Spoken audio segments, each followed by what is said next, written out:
Merci, Monsieur le Président Gaudin. Mesdames, Messieurs, en premier lieu, je voudrais remercier les personnes qui nous ont permis de nous réunir. À ce titre, je tiens à saluer tous mes collègues historiens du droit. Je souhaite également remercier l'Association des étudiants publicistes nantais, dont quelques-uns de leurs membres sont ici présents, et qui ont eu les premiers l'idée de ce thème de colloque. Je voudrais dire aussi toute ma reconnaissance au laboratoire Droit et Changement Social, ainsi qu'à l'ensemble de ces personnels qui sont véritablement d'une aide précieuse. Sans ces personnes, rien ne serait possible. Alors, il ne vous aura pas échappé que nous sommes un vendredi après-midi, que nous sommes à la quasi toute fin de ces 2 journées de colloque, journée du poisson, effectivement, et que peut-être, la fatigue commence à se faire sentir chez certains d'entre nous. Je vais donc essayer d'être intéressant. Et pour ce faire, j'ai choisi de vous parler d'un sujet surprenant que j'ai intitulé, comme l'a dit monsieur le professeur Gaudin, « Droit et sciences sous le Second Empire, considération sur le rôle des scientifiques dans l'élaboration d'une loi protectrice de la faune halieutique ». Alors s'il fallait problématiser un tel titre, il pourrait être possible de se demander en quoi certains scientifiques vont-ils, sous le Second Empire, être à l'origine d'une législation favorable à la conservation de la faune piscicole. Vous remarquerez que j'ai dit certains scientifiques. Il convient dès lors de vous les présenter. C'est ce que j'essaierai de faire dans un premier temps, en vous parlant d'une société savante qui est la Société zoologique d'acclimatation. C'est en effet au sein de cette société que se trouvent nos scientifiques. Puis, après avoir repéré ces scientifiques, je tenterai de vous expliquer comment ceux-ci ont influencé le droit relatif à la pêche pour en faire un droit protecteur des ressources que représentent les poissons. Mais tout d'abord, tentons ensemble d'identifier qui sont ces scientifiques en faisant un peu de prosopographie au sein d'une première partie qui, pour les amateurs de plans, peut être nommée la réunion de scientifiques au sein de la Société zoologique d'acclimatation. Au sein de cette partie, je vous propose dans un premier court chapitre de vous expliquer pourquoi cette société a vu le jour. Ces explications liminaires nous permettront de percevoir l'origine scientifique de cette société. Par la suite, dans un chapitre second, nous verrons comment la société réussit à obtenir un soutien rapide de la part du pouvoir impérial. Mais en premier lieu, je vous invite à analyser l'origine scientifique de la Société zoologique d'acclimatation. Le 20 janvier 1854, un homme prend la parole. Face au public qui l'écoute, il explique vouloir créer une association. Précisément, il déclare, je le cite, « Nous voulons fonder, messieurs, une association, jusqu'à ce jour, sans exemple, d'agriculteurs, de naturalistes, de propriétaires, d'hommes éclairés, non seulement en France, mais dans tous les pays civilisés, pour poursuivre tous ensemble une œuvre qui, en effet, exige le concours de tous, comme elle doit tourner à l'avantage de tous. Il ne s'agit rien de moins que de peupler nos champs, nos forêts, nos rivières d'eau de nouveau, d'augmenter le nombre de nos animaux domestiques, cette richesse première du cultivateur, d'accroître et de varier les ressources alimentaires si insuffisantes dont nous disposons aujourd'hui, de créer d'autres produits économiques ou industriels et par là même de doter notre agriculture, si longtemps languissante, notre industrie, notre commerce et la société tout entière de biens jusqu'à présent inconnus ou négligés, etc. L'homme qui prononce ces phrases s'appelle Isidore Geoffroy Saint-Hilaire. Il est zoologiste. En 1854, on peut dire qu'il a une certaine notoriété. En effet, cela fait déjà 21 ans qu'il siège au sein de l'Académie des sciences. De plus, il enseigne en tant que professeur au Muséum d'histoire naturelle. À la suite de son intervention du 20 janvier 1854, et comme le note fort bien Rémy Louglia dans l'ouvrage dont la couverture s'affiche à l'écran, une commission va se former pour rédiger les statuts de la société qu'il souhaite créer. Le 30 avril 1854, le ministre de l'Instruction publique et des cultes valide les statuts de cette société par arrêté. C'est le début de la Société zoologique d'acclimatation.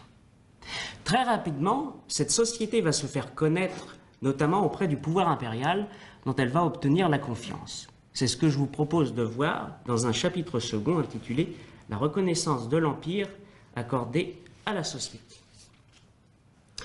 Le 26 février 1855, Napoléon III signe un décret.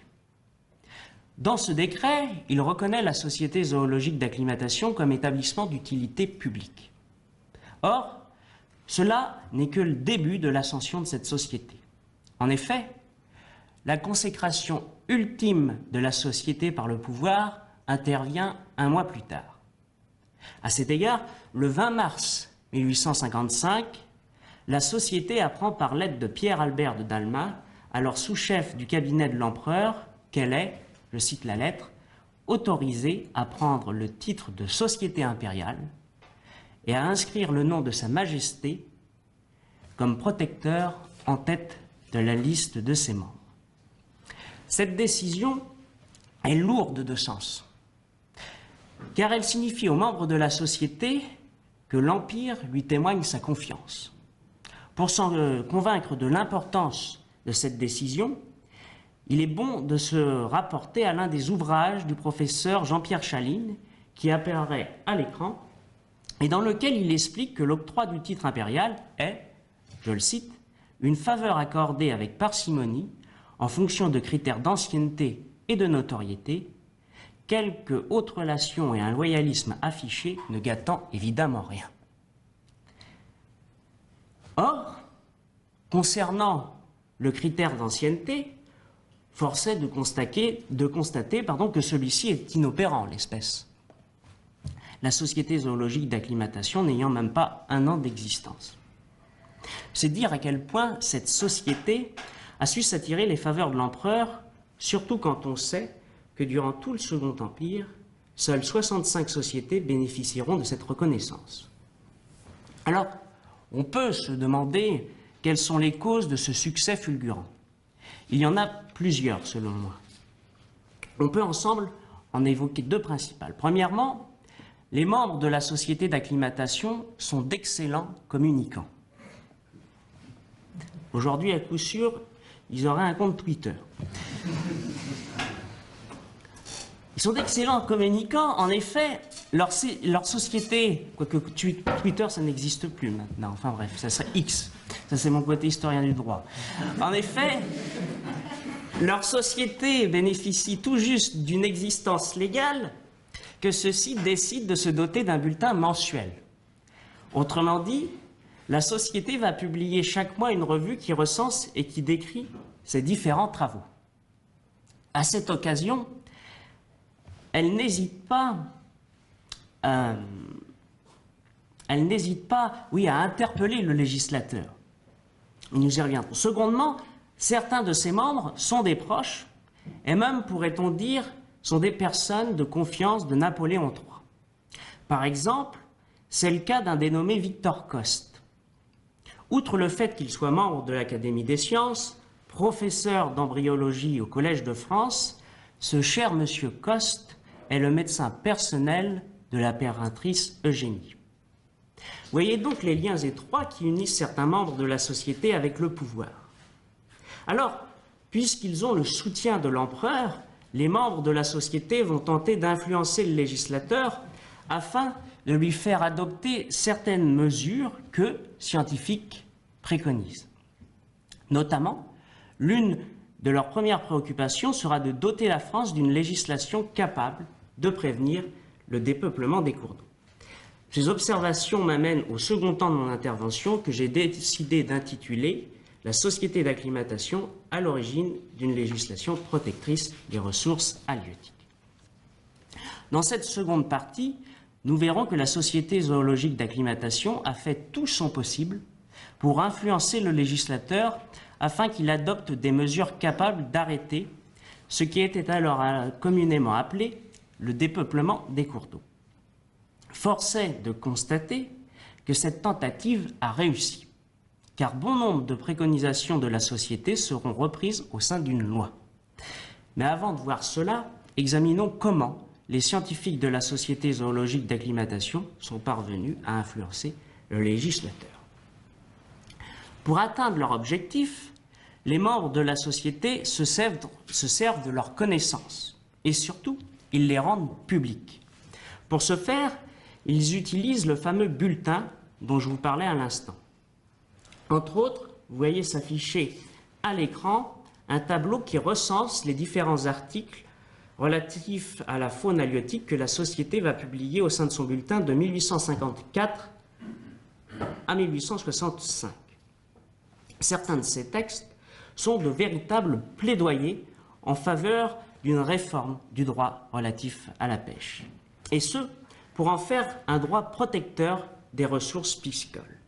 Par exemple, si l'on s'attarde sur un article rédigé en 1856 et intitulé « Rapport sur les mesures à prendre pour assurer le repeuplement des cours d'eau de la France », on peut y lire les éléments suivants. Je le cite. Sur un grand nombre de cours d'eau, on construit soit des usines, soit des barrages, soit des écluses, qui ne permettent pas aux poissons de circuler librement, et surtout d'aller frayer dans des endroits convenables. Il en résulte nécessairement que la reproduction de plusieurs espèces devient impossible. Il faut, nous dit l'article, supprimer les barrages partout où leur établissement n'est pas indispensable. Et dans tous les autres cas, il faut modifier l'organisation de ces barrages de manière à permettre la remonte des poissons migrateurs et la libre circulation des poissons de toute catégorie. Alors, cet article évoque également la nécessité qu'il y aurait à créer des réserves où la pêche serait totalement interdite. Il est également question d'unifier la réglementation de la pêche fluviale qui, en 1856, demeure disparate à l'échelle nationale. Mais le temps qui m'est accordé ne me permet pas d'aller plus loin dans la précision. Ce qui m'intéresse maintenant est de vous montrer si le législateur a écouté les leçons de ces scientifiques. Vous avez sous les yeux la page de titre d'un rapport conservé aux Archives nationales. Cette archive est intitulée « Rapport et propositions de la commission mixte chargée d'élaborer un projet de règlement de la pêche du saumon dans les eaux fluviales et maritimes ». Et regardez bien, il a été écrit à la main, en dessous de ce titre, ce document antérieur à la loi de 1865 a servi de base à sa préparation. Mais me direz-vous, qu'est-ce que cette loi de 1865? Eh bien, ici, c'est la loi du 31 mai 1865 relative à la pêche fluviale qui est visée. Et cette loi va, sur le plan juridique, concrétiser ce que l'article de la Société zoologique d'acclimatation préconisait dès 1856. C'est ainsi qu'au sein de cette loi, on peut lire que des décrets rendus en Conseil d'État détermineront des parties de fleuves, rivières, canaux, cours d'eau réservés pour la reproduction où la pêche sera totalement interdite pendant 1 an. Il est également envisagé l'installation sur certains barrages du dispositif appelé échelle à poissons, afin de faciliter le passage de poissons migrateurs tels que le saumon ou la truite. Alors, la présence de telles mesures au sein de la loi est-elle une simple coïncidence ? Ou bien les scientifiques de la société ont-ils véritablement influencé le législateur? À la lecture de certains documents, on peut dire que les scientifiques ont joué un rôle prépondérant dans l'élaboration de cette loi. À ce sujet, je souhaite vous montrer une lettre du 13 novembre 1863 qui est destinée au ministre de l'Agriculture, du Commerce et des Travaux publics. Cette lettre a été écrite par le ministre de la Marine et des Colonies. C'était Chasseloup-Laubat. En la lisant, il est possible d'apprendre que Victor Coste donc, est nommé à la tête d'une commission chargée d'élaborer un nouveau règlement sur la pêche du saumon dans les eaux fluviales et maritimes. Pour rappel, Victor Coste est le professeur d'embryologie et le médecin de l'impératrice dont je vous parlais tout à l'heure. Autrement dit, ce membre de la Société zoologique d'acclimatation préside une commission ad hoc qui doit épauler le gouvernement dans la rédaction d'une nouvelle législation. L'importance de la société dans la rédaction de cette loi est donc difficilement contestable, d'autant plus que durant les débats qui animent son élaboration, un certain Charles-Auguste Millet écrit dans le bulletin de la Société, je le cite, « Aujourd'hui, le corps législatif est saisi d'un projet de loi sur la pêche. Les dispositions essentielles de ce projet ont été puisées dans le rapport de 1856 que je viens de citer. La société d'acclimatation ne peut donc que se féliciter de voir prendre en très sérieuse considération par le Conseil d'État et le corps législatif les vœux qu'elle a émis il y a 9 ans sur cette importante question. » Fin de citation. Je me permets de vous apporter encore une petite précision concernant l'adoption de cette loi. Le rapporteur chargé de présenter le projet de loi devant le corps législatif s'appelle Pierre Albert de Dalma. Or, souvenez-vous, c'est par son intermédiaire qu'en 1855, la Société zoologique d'acclimatation avait appris qu'elle était autorisée à porter le titre de Société impériale. D'autre part, en 1865, lors du vote de la loi, donc, Pierre Albert de Dalma est membre de la Société zoologique d'acclimatation. C'est là, comme je l'évoquais tout à l'heure, une autre grande force de la Société d'acclimatation qui a certes su réunir des scientifiques spécialisés en sciences naturelles, mais qui a su rester également suffisamment ouverte pour faire adhérer des personnes qui, n'étant pas scientifiques, ne demeuraient pas moins influentes, car elles étaient proches du monde juridique ou politique. Ainsi, dès 1855, parmi l'ensemble des membres de la Société, on ne compte pas moins de 14 députés, 11 sénateurs, 12 membres du Conseil d'État et 5 ministres ou anciens ministres.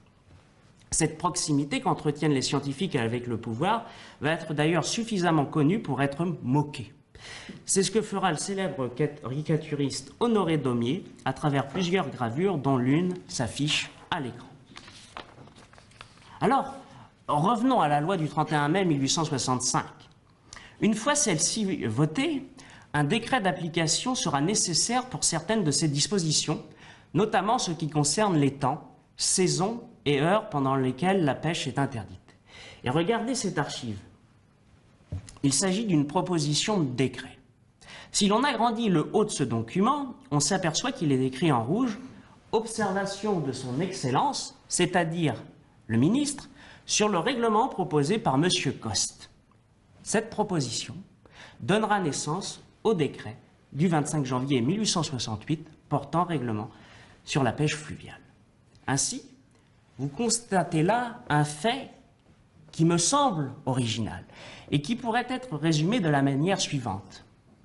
Le scientifique propose et le ministre dispose. Alors, quelle conclusion peut-on tirer de ce que je viens de vous présenter?